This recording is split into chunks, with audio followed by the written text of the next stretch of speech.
हैदराबाद की चमक दमक और हाई प्रोफाइल लाइफस्टाइल के बीच एक ऐसी खबर सामने आई है जिसने पूरे शहर को कुकटपल्ली में मौजूद स्वान लेक अपार्टमेंट में 50 साल की महिला रेणु अग्रवाल की बेरहमी से हत्या कर दी गई। और हैरानी की बात यह है कि यह खून खराबा किसी बाहरी बदमाश ने नहीं बल्कि घर में ही काम करने वाले नौकरों ने किया।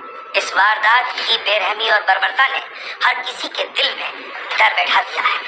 घटना वाले दिन सुबह राकेश अग्रवाल और उनका बेटा अपने शोरूम के लिए घर से निकल गए थे। घर पर अकेली थी उनकी पत्नी रेणु अग्रवाल। शाम लगभग 5 बजे राकेश ने पत्नी को फोन किया, लेकिन कॉल रिसीव नहीं हुई।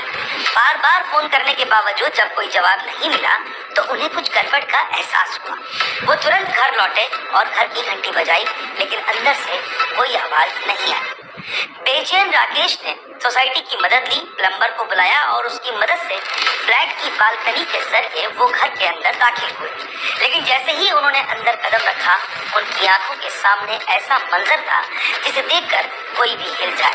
उनके सामने रेणु अग्रवाल की खून से लथपथ लाश पड़ी थी। उनके हाथ पांव बंधे हुए थे, कमरे में हर जगह सामान बिखरा हुआ था और अलमारियां खुली पड़ी थी। राकेश ने तुरंत पुलिस को खबर दी।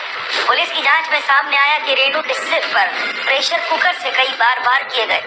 इसके बाद चाकू से उनका गला रेता गया और कैंची से उनके चेहरे और सीने पर अनगिनत वार किए गए। ये सब बेहद प्लानिंग के साथ सुनियोजित तरीके से किया गया था ताकि रेणु को कोई भी बचने का मौका न मिले। वारदात के बाद उनके जिस्म से सारे गहने उतार लिए गए और अलमारी में रखा सोना और नकदी भी लूट ली गई। पुलिस को शक था कि ये काम किसी अंदरूनी व्यक्ति का है।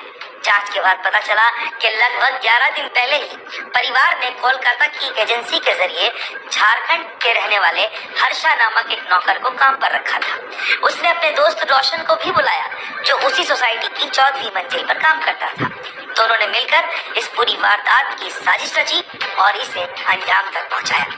हत्या करने के बाद दोनों नौकरों ने बाथरूम में जाकर आराम से नहाया धोया और उसके बाद खून से सने कपड़े वहीं छोड़ दिए और साफ कपड़े पहने, यहाँ तक कि घर में रखा परफ्यूम भी लगाया। इसके बाद दोनों बड़े सामान्य तरीके से सामान्य अंदाज में लिफ्ट से नीचे गए और वहां पर खड़ी रेणु अग्रवाल की स्कूटी लेकर फरार हो गए। सीसीटीवी फुटेज में दोनों को शाम 5:02 पर बाहर जाते हुए देखा जा सकता है। उनके चेहरे पर किसी तरह की कोई घबराहट नहीं थी, वो बिल्कुल सामान्य दिख रहे थे। फिलहाल दोनों आरोपी अब फरार हैं।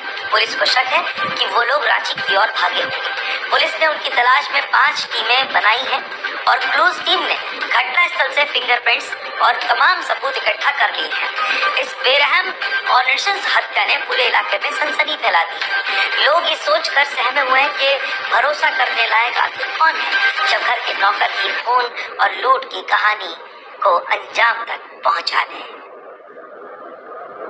इटावा जिले के सुंदरपुर गांव में